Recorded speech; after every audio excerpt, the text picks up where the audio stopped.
स्वागत है, पर मैं अपने बेटे को उसकी बाप की तरह बिल्कुल नहीं बनाना चाहती थी।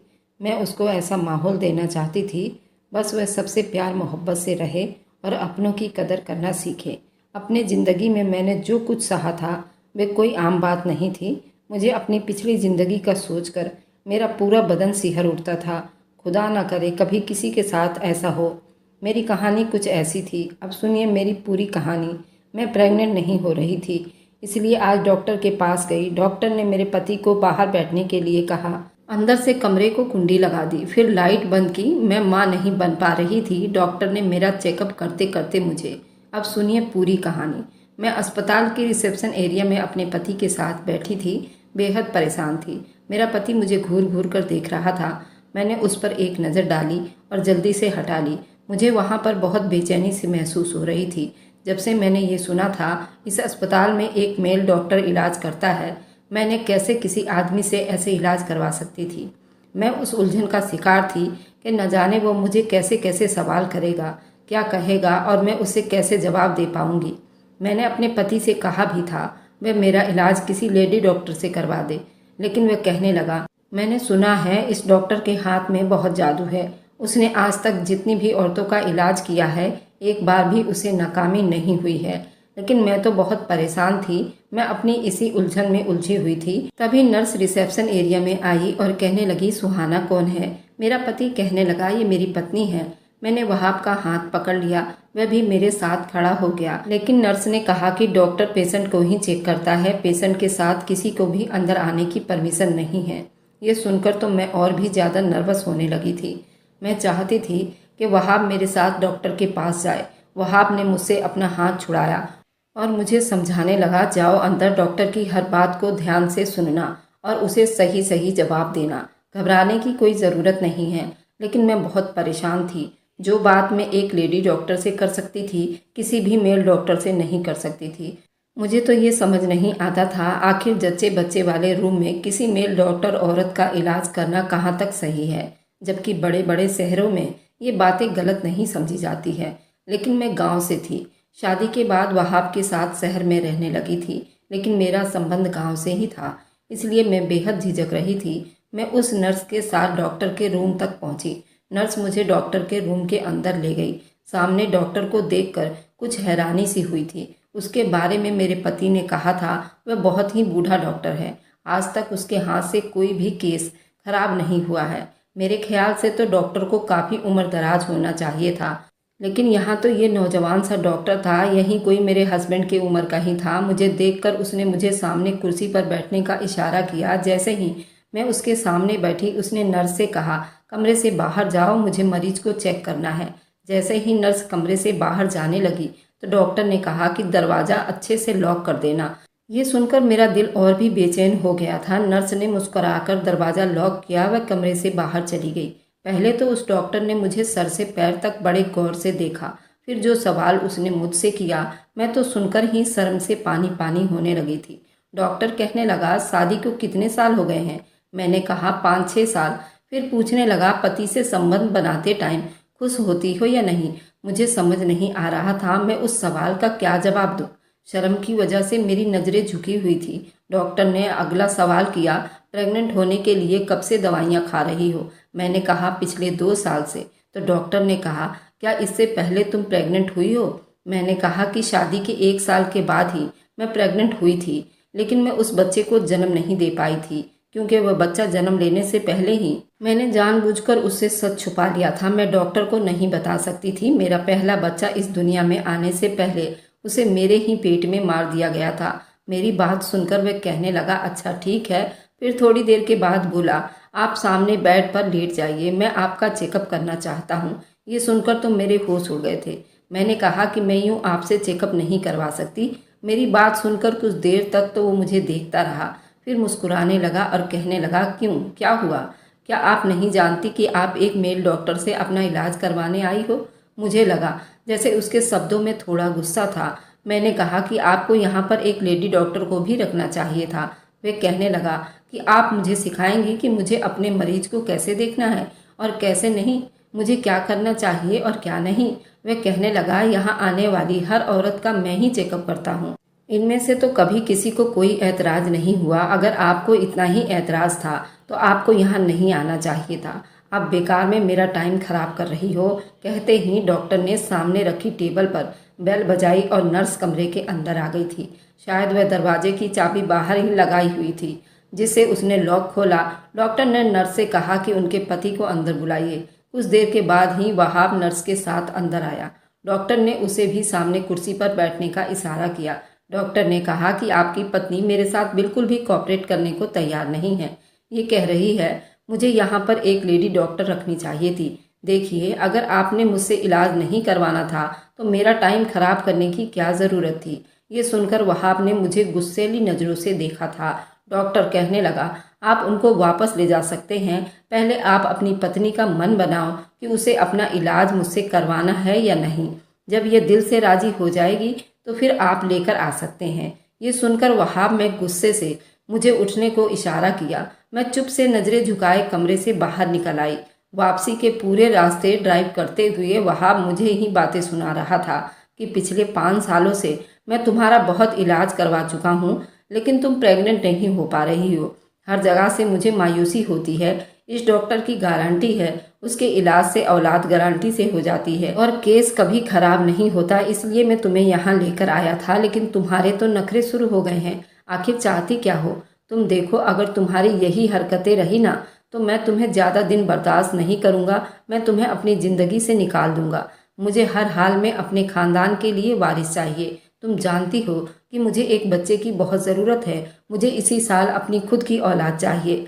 वहाब के मुंह से ये बातें सुनकर मैं तड़प कर वहाब की तरफ देखा। मैंने कहा, वहाब, शादी के कुछ ही महीने के बाद मैं प्रेग्नेंट हुई थी। उस वक्त आपने मेरे साथ इतना जुल्म क्यों किया? आपने क्यों मेरी प्रेगनेंसी खराब करवाई? सारी खराबी उसी वजह से हुई है। अगर मैं बच्चे को जन्म नहीं दे पा रही हूँ तो उसमें आपकी गलती है, मेरी नहीं। और आप चाहते हैं कि मेरा इलाज एक मेल डॉक्टर करे?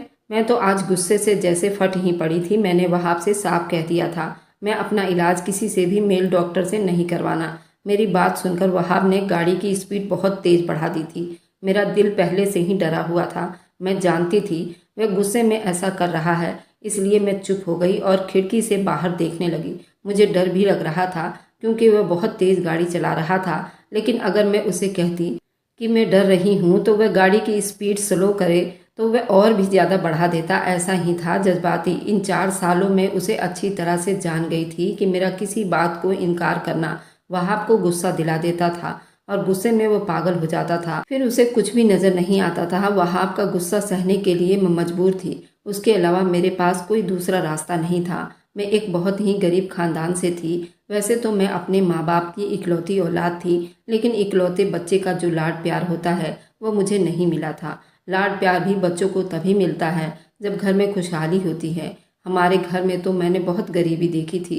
जब मैं बहुत छोटी थी तो पापा का एक्सीडेंट हो गया था। उनकी दोनों टांगें उस एक्सीडेंट में चली गई थी। तब से मेरी माँ दूसरों के घरों में काम करती थी और तब ही घर में चूल्हा जलता था।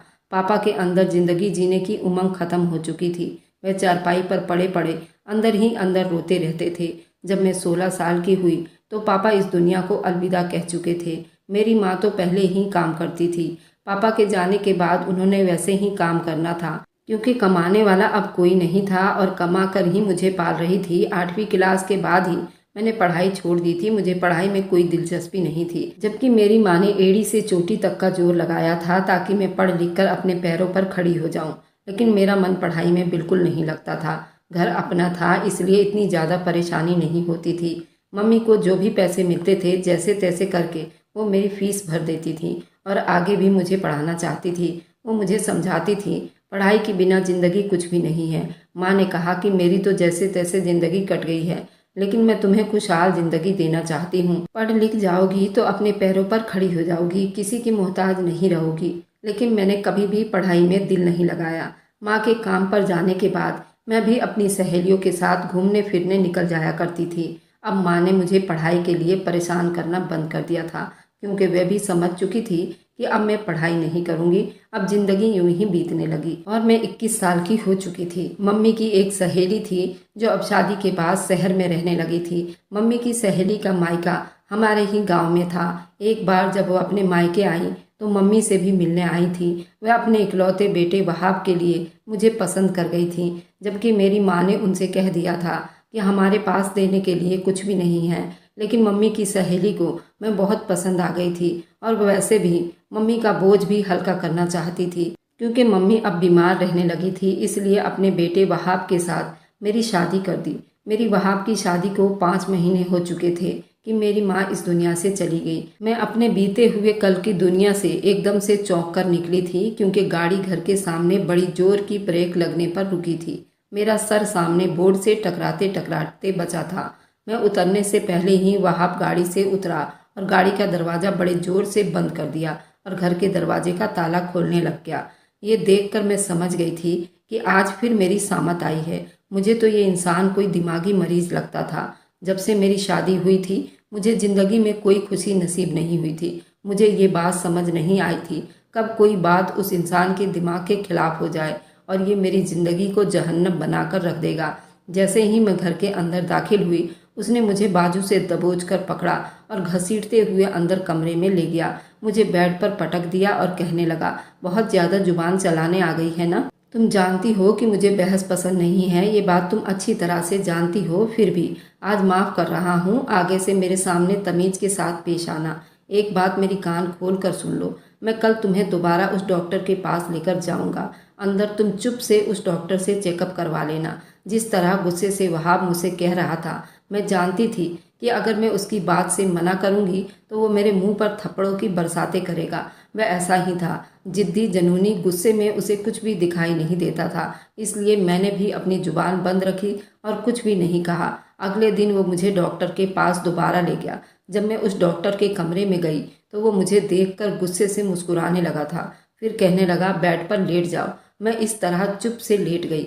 उसके बाद जब उसने कमरे की लाइट बंद की तो मेरे होश उड़ गए थे। मैं सोचने लगी, ये कौन सा चेकअप था जो डॉक्टर लाइट बंद करके मेरे साथ करना चाह रहा था। मैंने कहा, आपने लाइट क्यों बंद कर दी?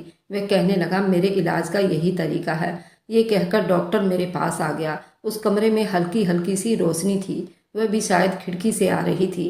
मेरा दिल बुरी तरह से घबरा रहा था। मेरे दिल की धड़कन बहुत तेज थी। अब वह मेरे बहुत करीब आ चुका था। फिर उसके बाद जब मेरी शादी वहाब से हुई, दोनों माँ बेटा ही थे। वहाब का न कोई भाई था न बहन थी। उसके पापा भी जिंदा नहीं थे। मेरी सास बहुत अच्छी थी, लेकिन वहाब का व्यवहार मेरे साथ ऐसा था, कभी आग तो कभी पानी। उसके कैरेक्टर से मैं परेशान होकर रह गई थी।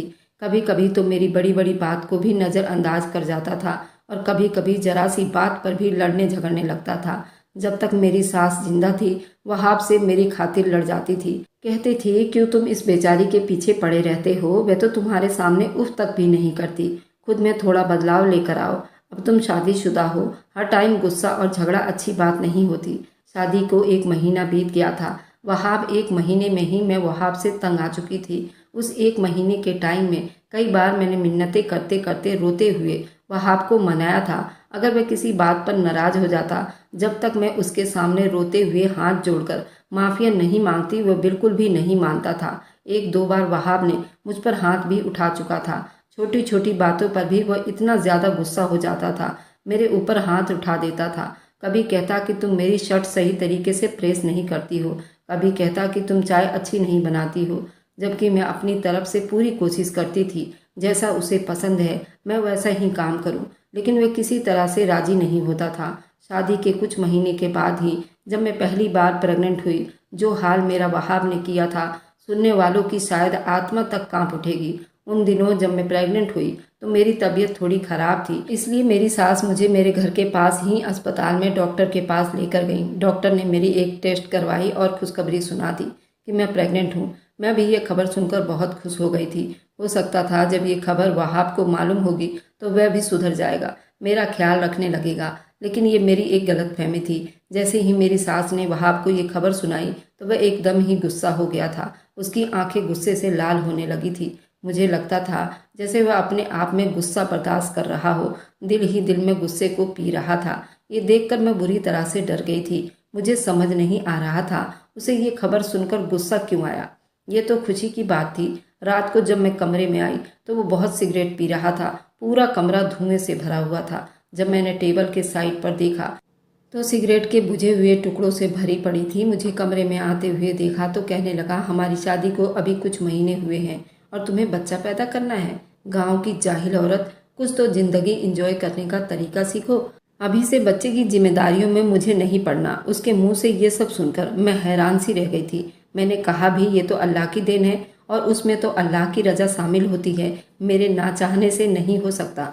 मेरी बात सुनकर वह कहने लगा, लेकिन मेरी औलाद मेरे कहने से ही पैदा होगी, अल्लाह की मर्जी नहीं होगी।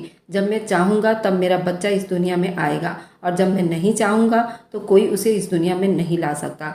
वहाब की जुबान से ऐसे शब्द सुनकर मुझे बहुत बुरा लगा था। वह कहने लगा, अभी मुझे कोई बच्चा नहीं चाहिए, मैं 2 साल अपनी शादी को एंजॉय करना चाहता हूँ। कल मैं तुम्हें अस्पताल लेकर जाऊँगा और तुम्हारा ऑपरेशन करवा दूंगा। ये सुनकर मैं अचानक ही वहाब की तरफ देखा था। मैंने कहा, वहाब, मैं ये सब नहीं करवाऊंगी, ये तो एक गुनाह है। जो बच्चा इस दुनिया में आया ही नहीं, मैं भला उस बच्चे को दुनिया में आने से पहले ही उसकी जान कैसे ले सकती हूँ। मैं इस बच्चे को जन्म देना चाहती हूँ। वहाब गुस्से से कहने लगा, तुम कौन होती हो इस बात का फैसला करने वाली? मेरी औलाद है, उसका फैसला भी मैं ही करूँगा। मुझे उसे अभी इस दुनिया में नहीं लाना। ये कहने के बाद उसने लाइट बंद कर दी और सो गया। पूरी रात मुझे नींद नहीं आई कि न जाने वहाब अब क्या करेगा। सुबह वहाब उठने से पहले ही मैं उठकर कमरे से बाहर निकल गई। मैंने सारी बात अपनी सास को जाकर बता दिया। वहाब कमरे से बाहर आया और मुझे अस्पताल ले जाने के लिए कहा तो मेरी सास कहने लगी, वहाब, वह कहीं नहीं जाएगी और खबरदार, जो तुमने बच्चे को ख़त्म करने के बारे में कुछ भी सोचा तो। वहाब ने मुझे गुस्से से देखा था। मैं सहम कर अपनी सास के पीछे छुप गई थी। वह गुस्से में मुझे घूर रहा था और बाहर चला गया। 3 दिन तक वह घर नहीं आया था। अब मुझे वहाब की फिक्र सताने लगी थी, क्योंकि गुस्से में वहाब अंधा हो गया था। वह कुछ भी कर जाता। मेरी सास मुझे तो कुछ नहीं कह रही थी, लेकिन वह भी परेशान लग रही थी। 3 दिन के बाद वहाब आया, तब भी उसकी आंखें गुस्से से लाल थी। मैंने उसके लिए खाना निकाल कर रखा। उसने प्लेट उठाकर जमीन पर फेंक दी। कहने लगा, मेरी नज़रों से दूर हो जाओ, मुझे अपनी शक्ल भी मत दिखाना। मेरी सास भी ये सब तमाशा देख रही थी और मुझे कहने लगी, जाओ, तुम कमरे में चली जाओ। मैं अपने कमरे में चली गई और फूट फूट कर रोने लगी। मेरी सास वहाब को बड़े प्यार से समझा रही थी, लेकिन वह बिल्कुल चुप था। मैं जानती थी उसकी चुप्पी का मतलब क्या था। मैंने सोचा कि अब मैं उसकी बातों का कोई एतराज़ नहीं करूंगी। उसकी औलाद है, चाहे जिंदा रखे या मार डाले। जब मुझे ज़िंदगी यही वहाब के साथ ही बितानी है, फिर मैं वहाब के साथ लड़ झगड़ कर ज़िंदगी नहीं बिता सकती। जैसे ही वहाब कमरे में आया, उससे पहले कि मैं उससे ये सब कहती, वह जो चाहे करे, लेकिन उसने तो मेरी बात ही नहीं सुनी। उसने मुझे ज़मीन पर धक्का दे दिया और फिर मेरे पेट पर जोर जोर से लाते घूंसे बरसाने लगा। मैं चीखती चिल्लाती जा रही थी। कहने लगा, मैं बहुत आसानी से इस झंझट को ख़त्म करवाना चाहता था, लेकिन मैं भूल गया था कि तुम मुझसे जिद करोगी। तुम्हारा यही हाल करूँगा। अब मैं इसी तरह इस झंझट को ख़त्म कर दूंगा। मेरी सास मेरी चीख पुकार सुनकर दरवाज़ा बजाने लगी। मेरी चीखों से पूरा कमरा हिलकर रह गया था। वो मेरी चीखों को सुनकर परेशान हो रही थी और रोकर दरवाज़ा बजा रही थी। वहाब से विनती कर रही थी, वहाब, प्लीज़ दरवाज़ा खोल दो, ये जुल्म मत करो। लेकिन उसने कमरे का दरवाज़ा नहीं खोला तो नहीं खोला। उसने मुझे इतना मारा, मैं बिल्कुल बेजान हो चुकी थी। मेरी चीख इतनी तेज़ थी, आस पड़ोस के कई घर भी चीख सुन रहे थे। मेरी सास मेरे कमरे के बाहर खड़ी रो रही थी, कमरे का दरवाज़ा बजा रही थी। वहाब से कह रही थी, वहाब, खुदा के लिए ये जुल्म मत करो, दरवाज़ा खोलो। वहाब ने दरवाज़ा नहीं खोला। वहाब, खुदा से डरो, तुम क्या कर रहे हो? लेकिन वहाब ने दरवाज़ा जब तक नहीं खोला जब तक उसने मेरे अंदर नन्हे मुन्ने बच्चे को ख़त्म ना कर दिया। मेरी आंखों से आंसू बह रहे थे। वहाब ने कमरे का दरवाज़ा खोला, कमरे से बाहर चला गया। मेरी सास दौड़ती हुई मेरे पास आई, लेकिन मेरी हालत देखकर बुरी तरह से घबरा उठी।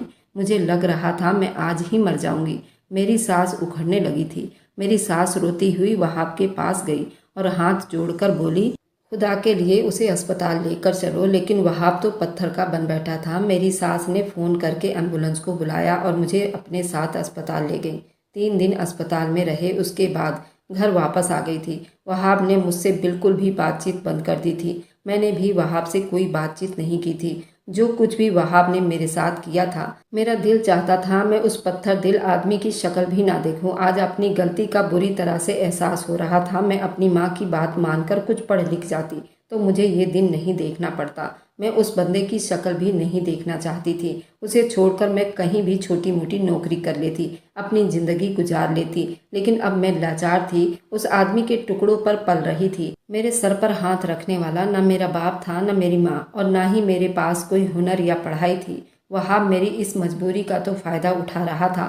मेरी सास बहुत अच्छी थी, वही मेरा ख्याल रख रही थी, लेकिन वह भी बहुत बूढ़ी हो चुकी थी और खुद भी कई बीमारियों से लड़ रही थी। एक दिन वहाब खुद ही मुझसे बात करने लगा। मेरा दिल तो नहीं था मैं वहाब से बात करूं, लेकिन फिर भी मैंने अपने दिल को समझाते हुए वहाब से बातचीत करना शुरू कर दी।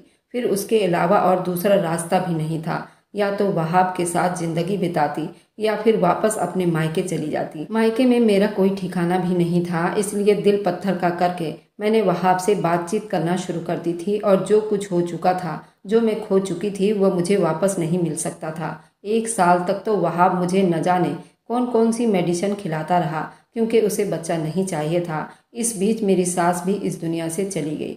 उनके जाने से तो मुझे ऐसे लगा जैसे मैं बिल्कुल अकेली हो चुकी हूँ। वह थी तो मेरी हिम्मत रहती थी, और वहाब को ऐसा था जैसे आज़ाद हो चुका था, क्योंकि पहले माँ के सामने कुछ नरमी सी बात कर लेता था, लेकिन अब तो उसे खुली छूट मिल गई थी। अब तो आए दिन मुझ पर हाथ उठाता था, कभी चिल्लाता था, कभी बर्तन तोड़ देता था। फिर एक दिन मुझसे कहने लगा, अब मुझे बच्चा चाहिए। ये सुनकर मेरा दिल दुखी हो चुका था। मेरे अंदर से ये ख्वाहिश ही खत्म हो चुकी थी कि मैं कभी माँ बनूं। जब वहाब ने कहा कि मुझे बच्चा चाहिए, तो फिर उसने मुझे दवाइयाँ खिलाना छोड़ दी थी, लेकिन फिर भी मैं प्रेग्नेंट नहीं हुई थी। 1 साल और बीत चुका था। फिर वहाब मुझे एक लेडी डॉक्टर के पास ले गया। लेडी डॉक्टर ने कहा कि प्रेगनेंसी में तुम्हारे साथ कुछ ऐसी प्रॉब्लम हुई है जिसकी वजह से तुम कभी माँ नहीं बन सकोगी। मेरे पति ने मेरे साथ बहुत जुल्म किया और ज्यादती की थी। शायद इसी वजह से खुदा ने ये खुशी मुझसे छीन ली थी। फिर मुझ पर यह राज भी खुल गया कि वहाब को औलाद क्यों चाहिए थी। असल में मेरी सास अपनी सारी जायदाद वहाब के बजाय अपने पोते या पोती के नाम कर गई थी, इसलिए वहाब को जो भी औलाद होगी वही सारे जायदाद की असल हकदार होगी। जब तक वहाब की कोई औलाद नहीं हो जाती, जब तक सारी जायदाद सरकार के कब्जे में रहेगी। वहाब को सिर्फ थोड़े बहुत खर्चे दिए जाते थे।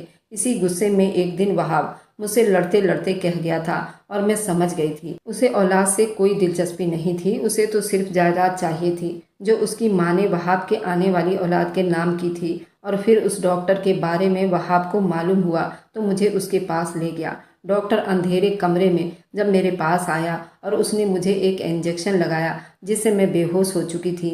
मैं नहीं जानती थी कि मैं कितने दिन तक बेहोश रही, लेकिन जब मुझे होश आया उस अस्पताल के एक प्राइवेट रूम में थी। मेरे हाथ पर ड्रिप लगी हुई थी। मुझे अपना जिस्म बहुत बेजान सा महसूस हो रहा था, लेकिन मुझे कुछ भी याद नहीं था। कुछ देर के बाद ही डॉक्टर उस कमरे में आकर फ़ोन पर किसी से बात कर रहा था। कह रहा था, जी हाँ, सब काम ठीक ठाक हो चुके हैं। अरे आपकी पत्नी प्रेग्नेंट है। ये बात सुनकर तो मेरा दिमाग चकराकर रह गया था। आखिर मैं कब से इस अस्पताल में थी और कब से मैं बेहोश थी, और मेरे साथ आखिर क्या हुआ था? मुझे तो कुछ भी याद नहीं था। आखिर मेरे साथ क्या हुआ था? मैं बेहोशी की हालत में ही प्रेग्नेंट हो चुकी थी। एक के बाद एक सवाल मेरे दिमाग में घूमने लगे थे। उस डॉक्टर ने जब मुझे होश में देखा तो मुस्कुराने लगा, कहने लगा, अब आपको कैसा महसूस हो रहा है? ठीक तो है ना आप? मैंने उसे गुस्से से देखा था। मैंने कहा, अभी आपने किसके बारे में बात की?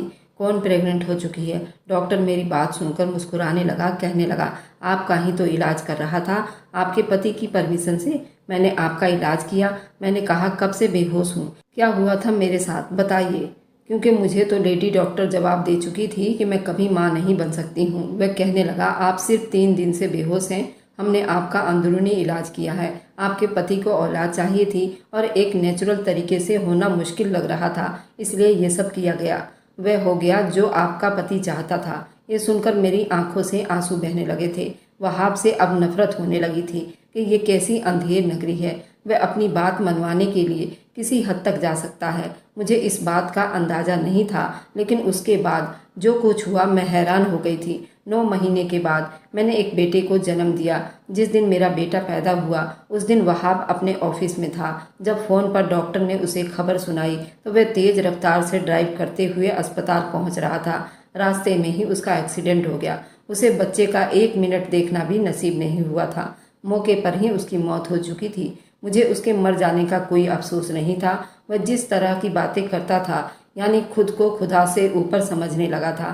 खुदा को ऐसे लोग बिल्कुल भी पसंद नहीं है, क्योंकि ज़िंदगी और मौत पर सिर्फ खुदा का हक है। ऐसे ही कुछ दावा वहाब भी कर रहा था। जब वो चाहे बच्चे को दुनिया में ला सकता है, जब चाहे उसे मार सकता है, लेकिन ये नहीं जानता था इंसान से बढ़कर जो खुदा है उसकी मर्जी के बिना एक पत्ता भी नहीं हिल सकता।